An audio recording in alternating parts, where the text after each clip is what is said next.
ഇടുക്കി അടിമാലി കൂമ്പൻപാറയിലെ സുരേന്ദ്രന്റെ കൃഷിയിടത്തിൽ വിളഞ്ഞത് 100 കിലോഗ്രാം തൂക്കമുള്ള ഭീമൻ ചേനയാണ്.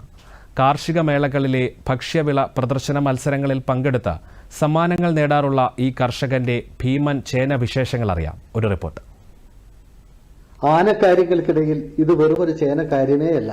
ഇടുക്കി അടിമാലി കൂമ്പൻപാറ അമ്പലത്തിങ്കൽ സുരേന്ദ്രന്റെ കൃഷിയിടത്തിൽ വിളഞ്ഞ ഭീമൻ ചേനയാണിത്. 100 കിലോഗ്രാം തൂക്കമുള്ള ഈ ചേനയുടെ വേരും ചെറുകിഴങ്ങുകളും പറിച്ചു മാറ്റി ചാണകത്തിൽ മുക്കി വിത്തുചേനയാക്കാൻ തയ്യാറാക്കുകയാണ് ഈ കർഷകൻ. ഒരു കാറിന്റെ ടയറിനേക്കാൾ ഇരട്ടി വ്യാസമുള്ള ചേനയാണിത്. സാധാരണ ചേന 10 കിലോഗ്രാമിലധികം തൂക്കമുണ്ടാവാറില്ല. എന്നാൽ ചാണകവും ചപ്പുചവറുകളും ജൈവവളവും ചേർത്ത് പരിപാലിച്ചപ്പോൾ ചേന കിൻഡൽ ചേനയായി മാറി. 23 വർഷമായി ചേന കൃഷിയിൽ നേട്ടം കൊയ്യുന്ന കർഷകനാണ് സുരേന്ദ്രൻ. കൂമ്പൻപാറ മലമുകളിലെ കൃഷിയിടത്തിൽ ഭക്ഷ്യവിളകൾക്കാണ് മുൻതൂക്കം. 2 പതിറ്റാണ്ട് മുൻപ് ഇടുക്കി എറണാകുളം ജില്ലകളിൽ തുടക്കമിട്ട കാർഷിക മേളയുടെ പ്രധാന ആകർഷണമായിരുന്നു കാർഷിക വിളകളുടെ പ്രദർശനം. ഇതിൽ നിന്നുള്ള ആവേശം ഉൾക്കൊണ്ടാണ് ചേന, കപ്പ, കാച്ചിൽ, ചേമ്പ് ഉൾപ്പെടെയുള്ള പന്നാണ്ട് വിളകൾ പ്രദർശനത്തിലെത്തിക്കുക എന്ന ലക്ഷ്യത്തോടെ തന്റെ 1.25 ഏക്കറോളം വരുന്ന കൃഷിയിടത്തിൽ ഭക്ഷ്യവിള കൃഷിയിൽ ശ്രദ്ധ കേന്ദ്രീകരിച്ചത്.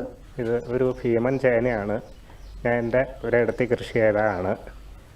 ഇതിൻ്റെ മുകളിലിരിക്കുന്ന ഒരു 10 കിലോ തൂക്കമുള്ള ഒരു ചെറിയ ചേനയാണ്.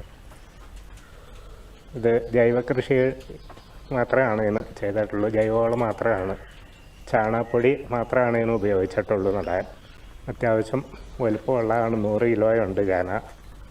ഇനി ഇത് തന്നെ മുളപ്പിച്ച് മുറിച്ച് പീസാക്കി നട്ട് ഇതിലും വലുപ്പമുള്ളത് ഉണ്ടാക്കണമെന്നൊക്കെ ഓർത്തിരിക്കുവാണ്. ഗിന്നസിലൊന്ന് കയറി കൂട്ടണമെന്നുള്ളൊരു ആഗ്രഹമുണ്ട്. അടുത്ത കൊല്ലം നോക്കട്ടെ എങ്ങനെയെങ്കിലും. ഇപ്പം നിലവിൽ ഗിന്നസിലുള്ള ഒരു 56 കിലോയുടെ ഒരു ചേനയാണ്.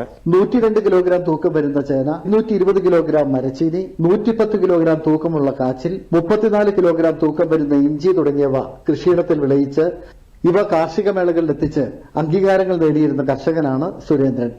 ഇപ്പോൾ വിളവെടുത്ത ചേന മുള വരുന്നതിനനുസരിച്ച് മുറിച്ച് വീണ്ടും കൃഷി നടത്തും. ആന്റണി മുനിയറ, ദൂരദർശൻ ന്യൂസ്, ഇടുക്കി.